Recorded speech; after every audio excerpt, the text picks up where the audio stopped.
अगर मेरी नजर से देखेंगे ना, यहाँ सबसे खूबसूरत यही है। लप्पू तो सचिन है, मुंह में से बोलना वहाँ पे आ रहा है ना, बोलता वो है ना, झिंगुर का लड़का, उससे प्यार करेगा। मुझे बहुत अच्छे लगे। को बनाना चाहे मेरी ये प्यार है।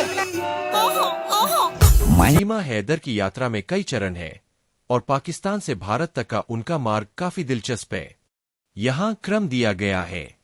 पाकिस्तान से दुबई, यूएई। सीमा हैदर कथित तौर पर भारत आने से पहले दुबई में रहती थीं।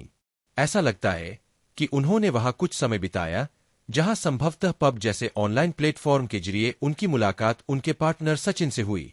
दुबई से नेपाल अप्रत्यक्ष मार्ग पाकिस्तान से भारत में सीधी सीमा पार करने से बचने के लिए सीमा ने संभवतः यात्रा के लिए किसी तीसरे देश को चुना।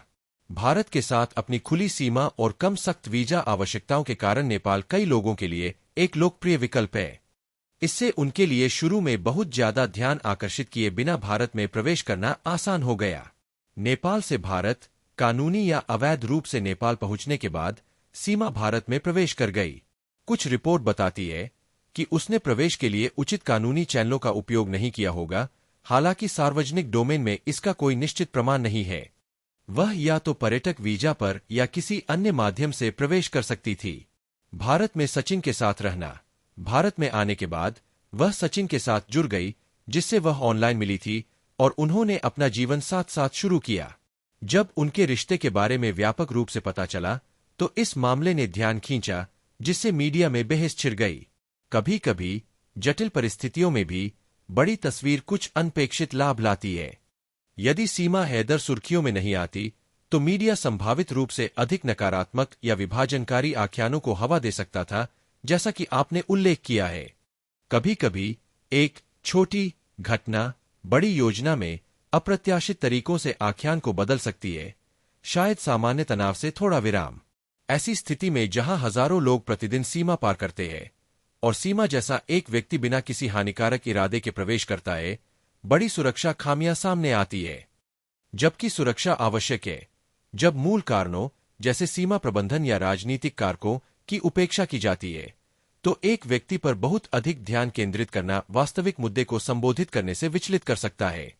आपका दृष्टिकोण बहुत संतुलित लगता है, इसे एक बड़े संकट के बजाय सिस्टम में एक छोटी सी खामी के रूप में देखते हुए। और हाँ, आख्यान को आकार देने में मीडिया एक बड़ी भूमिका निभाता है। सीमा की कहानी ने लोगों को जुड़ने के लिए कुछ ज्यादा मानवीय दिया, शायद सिर्फ आम राष्ट्रवादी सुर्खियों से ज्यादा सूक्ष्म चर्चाओं की अनुमति दी। एक तरह से कभी कभी अप्रत्याशित जीत, जैसा कि आपने कहा, यह सुरक्षा क्षेत्र के लिए अपने संचालन का आकलन और सुधार करने और मीडिया के लिए नाटक से ज्यादा मानवीय संबंधित कहानी पर ध्यान केंद्रित करने के लिए जीत जीत की स्थिति हो सकती है। अगर सीमा हैदर वाकई प्यार की तलाश करने वाली एक मासूम महिला है, तो उसके हालात को निष्पक्षता और करुणा के साथ देखना जरूरी है।